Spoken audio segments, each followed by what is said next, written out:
Ѕидовите на ходникот на седиштето на ВМРО-ДПМНЕ останаа празни. Отстранети се сите слики од поранешниот лидер на партијата Никола Груевски, кој со години сведочеа за неговите активности и меѓународни средби.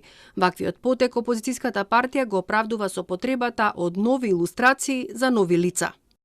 Планираме нова содржина на илустрации на проектите кои ќе ги работи идната влада предводена од ВМРО-ДПМНЕ. Се со цел да можат новинарите одблиску да се запознаат со истите.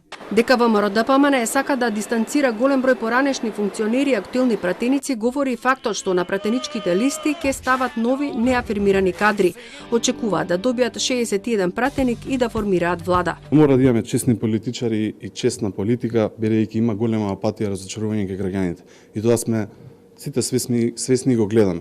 Затоа ајде со свежи луѓе да направиме стварно обнова за Македонија. И СДСМ очекува победа на изборите на 12 април, а потоа ќе одлучува со кого ќе коалицира. Ние сме сконцентрирани сега, генерално зборувам, на тоа да се случат на 12 април демократски избори на кои што сум убеден дека СДСМ ќе победи. Моделот на коалицирањето, знаете дека после тоа се случува. ДУ има свои услови за коалицирање, почитување на Преспанскиот, Охридскиот договор и договорот за добрососедство со Бугарија. Убедени се дека ќе бидат дел од новата влада.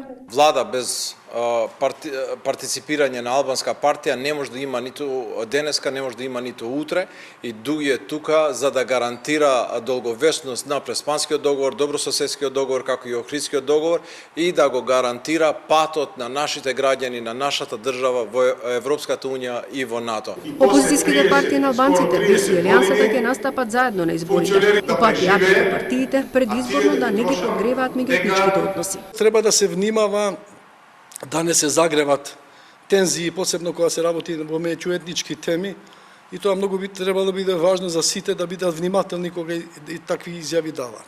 До крајот на неделава ќе заседаваат и на високите партиски тела на СДСМ и на ВМРО-ДПМНЕ, на кои ќе се одлучува за имињата на техничкиот премиер и дополнителните министри.